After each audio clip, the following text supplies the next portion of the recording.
Bismillahirrahmanirrahim.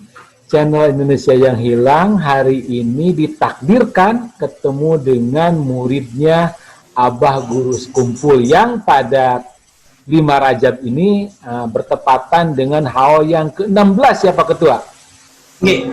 Dan ini menjadi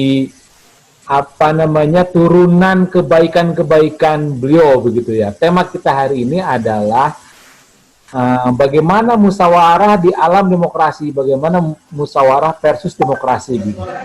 Nah, kemudian kita ketahui di zaman demokrasi ini orang mengenal yang namanya politik pulus, serangan fajar begitu. Nanti kita mintakan uraiannya atas temuan-temuan, atas ilmu-ilmu yang sudah dikelirkan barangkali begitu di alam KPU oleh Pak Suryanata Al-Islami. Oke, Assalamualaikum Pak Suryanata. Waalaikumsalam warahmatullahi wabarakatuh. Makasih Ella dikasih kesempatan waktunya bisa belajar di sini. Masya Allah, makasih. Pak Suryanata, Pak Ketua KPU Kalimantan Utara. Hari ini demokrasi itu sudah berlebihan gitu ya. Bahkan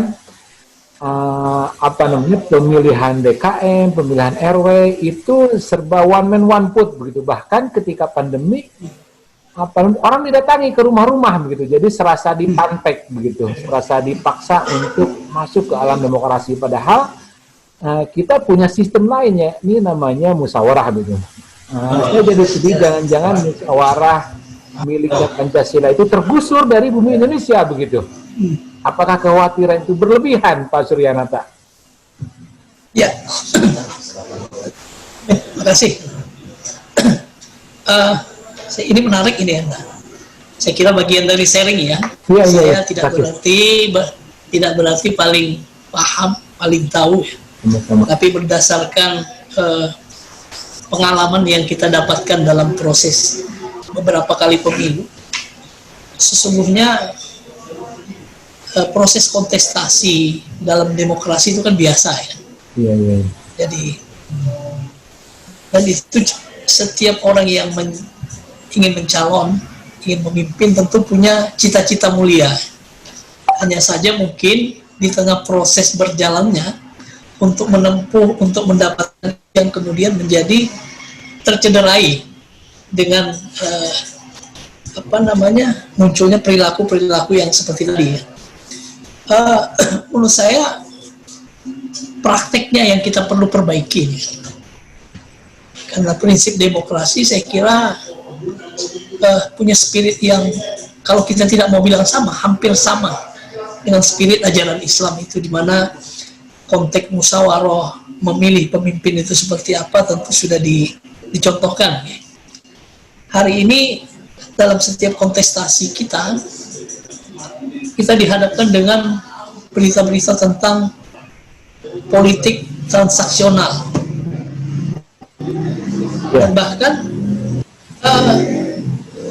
ini bukan dimulai dari masyarakat menurut saya, justru kalangan elit kita yang memberikan teladan yang sesungguhnya tidak patut.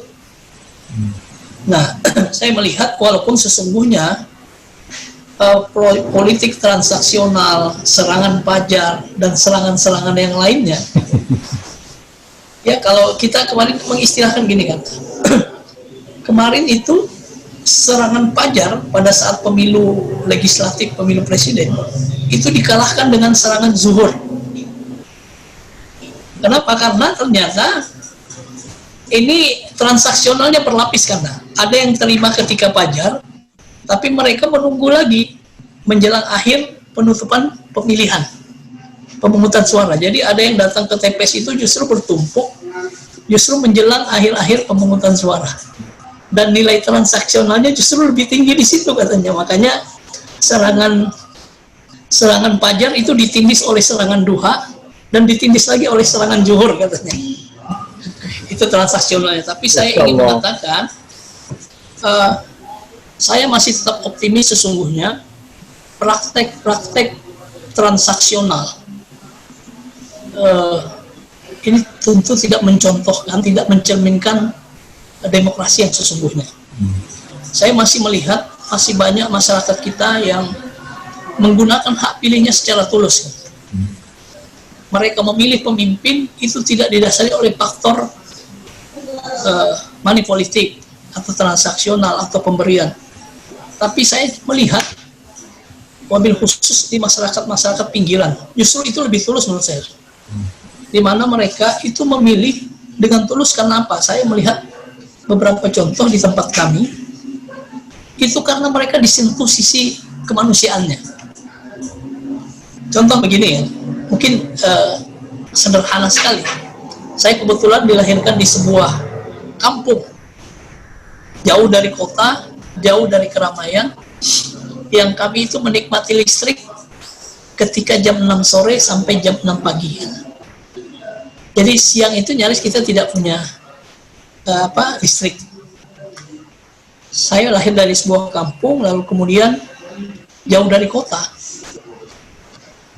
Ketika ada orang dari kota datang ke kampung kami dan singgah ke rumah kami, itu tidak memberikan kami apa-apa, cukup singgah, kemudian sebentar berkomunikasi, ngobrol, kemudian kita siapkan jamuan teh panas gitu kan, ngobrol sebentar. Tapi itu membekas di saya.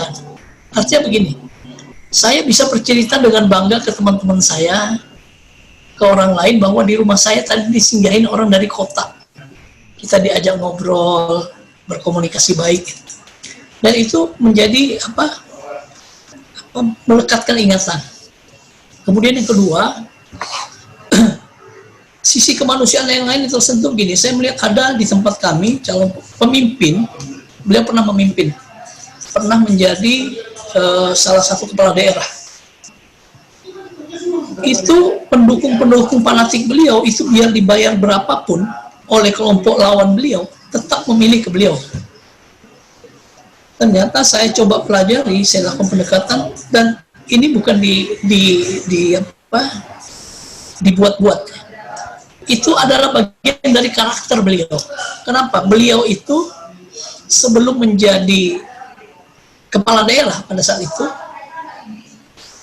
di mana beliau ada mendengar orang meninggal, beliau pasti datang, kenal atau tidak, itu.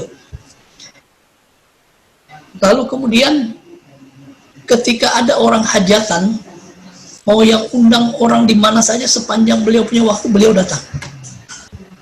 Jadi itu menyentuh sekali. Jadi di mana saya sempat berkomunikasi dengan sekelompok masyarakat di sebuah komplek. Ketika pilkada kita komunikasi, boleh nggak tahu di sini kira-kira masyarakatnya pilihannya kemana? Kami ke sini. Bahkan ada teman saya, saudaranya ngomong, kami biar dibayar berapapun oleh calon lain, kami tetap memilih beliau. Kenapa? Karena kata beliau, pada saat orang tua kita meninggal, beliau orang yang datang ke sini, walaupun kita nggak tahu, dia tidak kenal dengan kita gitu. Itu ternyata, kenapa saya bilang karakter? Karena sebelum beliau jadi pemimpin, bahkan sampai sudah jadi pemimpin, itu terus dilakukan. Jadi kan kadang-kadang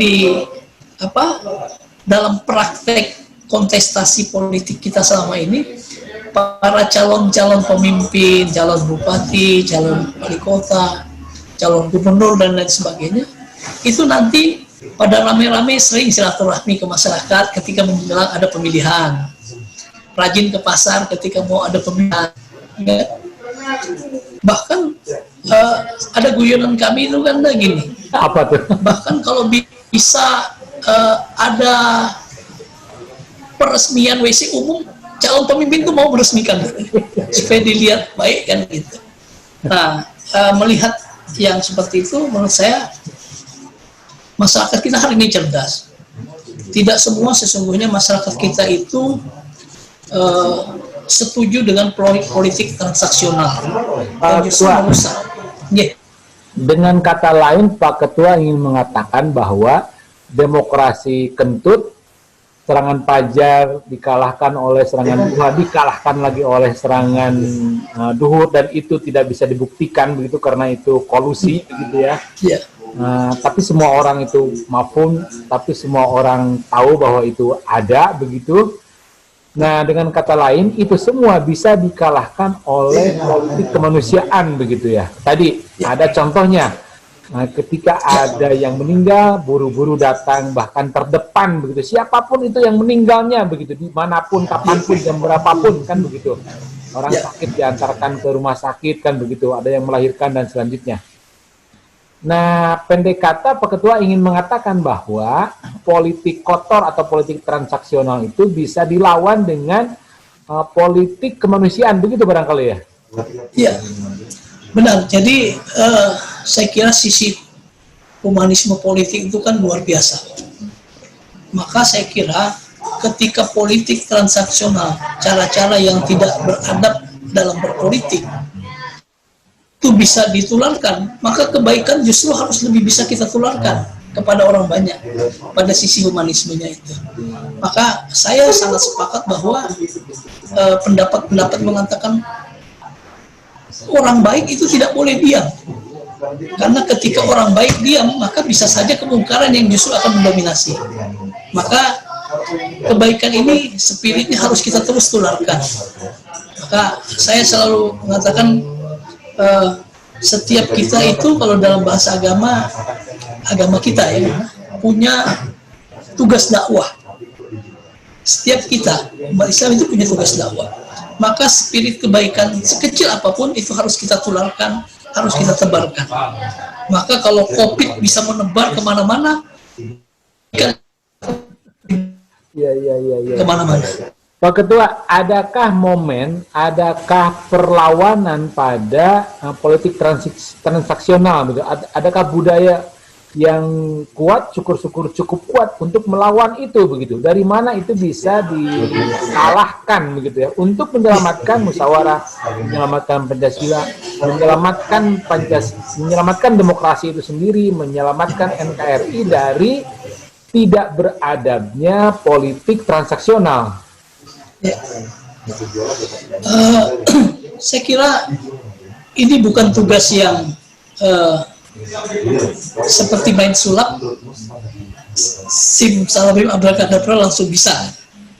Dia membutuhkan konsistensi dan keistiqomahan untuk terus disampaikan. Maka saya melihat bahwa agama saya kira agama apapun itu lewat jalur-jalur kulturalnya, bahwa semata-mata dimaknai hanya sekedar bicara tentang surga dan neraka. Bahwa spirit kebaikan itu harus tetap ditularkan dan dijaga sama-sama. Forum-forum pengajian para tuan guru, para kiai adalah tentang fikih, tasawuf, tapi politik kemaslahatan itu penting menurut saya, dan itu harus kita mulai. Saya kebetulan begini kan, saya sempat di tengah aktivitas sebagai penyelenggara pemilu, saya juga guru ngaji kan dah. Alhamdulillah, dosen juga? Bukan, saya guru ngaji yang anak-anak Iqra. Ya Allah, luar biasa. Ya. Jadi di situ saya, karena begini menurut saya, anak-anak ini pendekatannya akan lebih kena ketika kita bicara atau dengan metode bercerita. Walaupun kita tambahin bumbu-bumbu sedikit supaya menarik ya.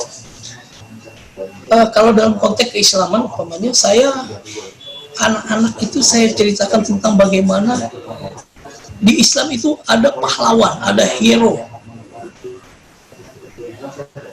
Umpamanya kita bicara tentang siapa panglima Islam yang paling muda. Dia masih muda tapi sholatnya nggak pernah tinggal, ngajinya bagus kan gitu. Terhadap adab kepada orang tuanya baik kan gitu.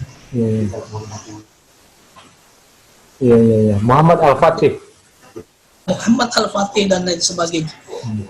Saya ceritakan tentang sahabat Rasulullah, cucu Rasulullah kan begitu. Tapi di sisi yang lain yang kita ingin tanamkan ada bagaimana itu tadi, bahwa kita sebagai orang yang beragama itu yang harus dijaga pertama. Kalau di penyelenggara pemilu kan integritas itu, kejujuran. Nah integritas itu menurut saya Iya, mesti sidik, amanah, batonah, dan seterusnya. Dan itu kita mulai pelan-pelan dengan anak-anak itu.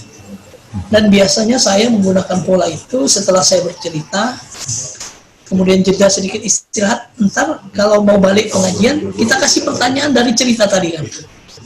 Sehingga kemudian mereka bisa menjawab dan mengingat kembali apa yang sudah kita sampaikan. Pelan-pelan itu kita, kalau saya kasih contoh begini, kalau Islam mengajarkan an-nazafatu minal iman, itu hal yang kecil, sederhana, kebersihan sebagian daripada iman. Bahkan dalam cerita yang pernah saya baca atau hadis yang pernah saya dengar, memindahkan satu rantainya luar biasa. Sederhana, tapi hari ini kadang-kadang yang sederhana itu menjadi masalah karena kita tidak lakukan, kan gitu. Nah, saya bilang begini, Islam itu mengajarkan tentang kebersihan, bukan hanya kebersihan kebersihan yang tampak. Di situ bisa juga dimaknai ada kebersihan hati, kebersihan pikiran, kebersihan perbuatan. Ini yang saya kira sesungguhnya perlu kerja-kerja jangka panjang, berkesinambungan. Dan itu saya yakin bisa kita kita terapkan konsisten dalam dunia pendidikan kita. Pak Ketua, saya setuju demokrasi transaksional itu bisa dilawan dengan karakter begitu ya. Tadi dijelaskan ada pendidikan karakter, ada pendidikan demokrasi yang berkarakter dari mulai pengajian di tingkat TK begitu ya. Secara jangka panjang saya kira itu amat sangat efektif gitu. Untuk jangka pendek adakah langkah-langkah untuk meniadakan atau setidaknya mengurangi politik transaksional? Ya, alhamdulillah saya di KPU bisa berinteraksi dengan banyak kelompok ya kan. Apalagi dengan pola sosialisasi yang masif kami lakukan pada saat pemilihan dan lain sebagainya. Kami bisa menggandeng banyak tokoh agama, tokoh teman-teman aktivis juga, tokoh masyarakat. Iya, bahwa tidak bisa kerja sendiri, harus berjamaah ini, menyelesaikannya berjamaah. Maka kemudian kami berharap tokoh-tokoh ini menjadi bagian yang ikut berkontribusi membangun politik kemaslahatan tadi untuk melawan politik transaksional. Karena menurut saya memilih dengan cara berintegritas itu adalah merupakan sama juga dengan menjaga harga diri.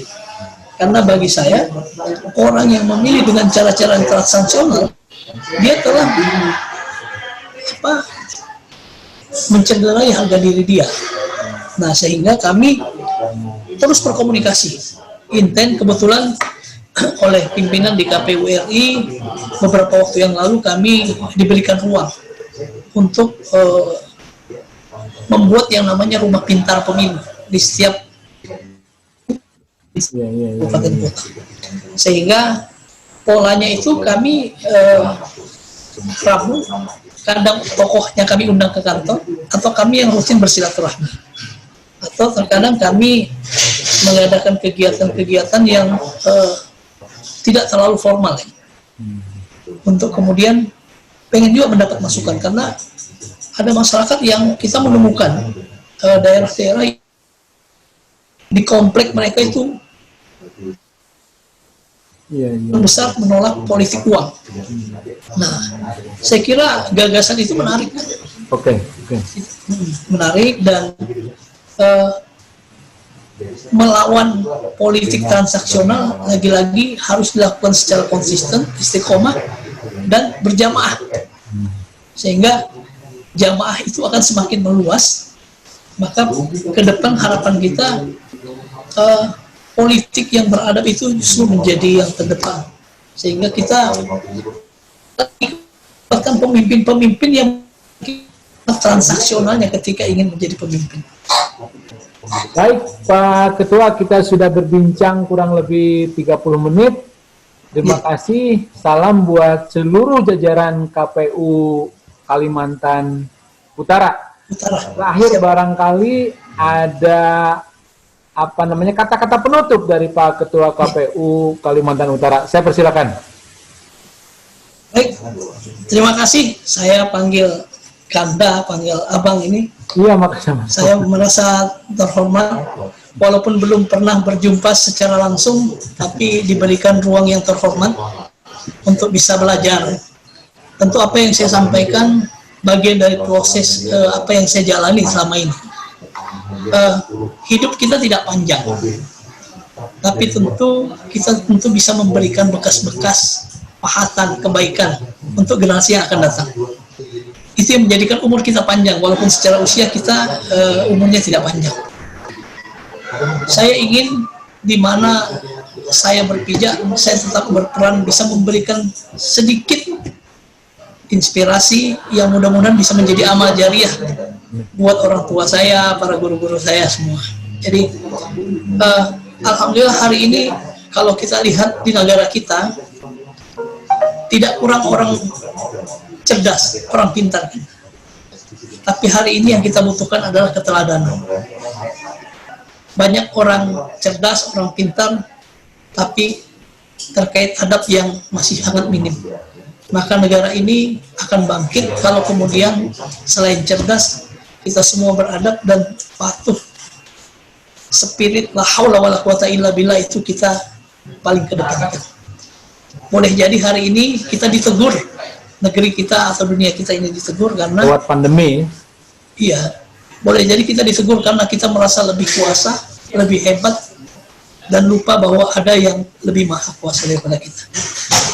Saya terima kasih Kanda, mohon doanya. Sami-sami. Terima kasih. Oke. Saya mohon maaf apabila ada kata sikap saya yang kurang berkenan. Luar biasa. Mudah-mudahan di lain waktu, panjang umur, selain dengan Kanda yang mendengarkan juga bisa saat kita sama-sama belajar, saya mendapatkan Amin, ya Allah. kebaikan dari semua. Terima kasih. Saya tutup dengan doa, Rabbana hablana min azwajina wa dzurriyyatina qurrata a'yun waj'alna lil muttaqina imama. Dimulai dari keluarga yang bertakwa, yang dekat kepada Allah, insya Allah demokrasi kita demokrasi yang lurus. Wassalamualaikum warahmatullahi wabarakatuh. Waalaikumsalam.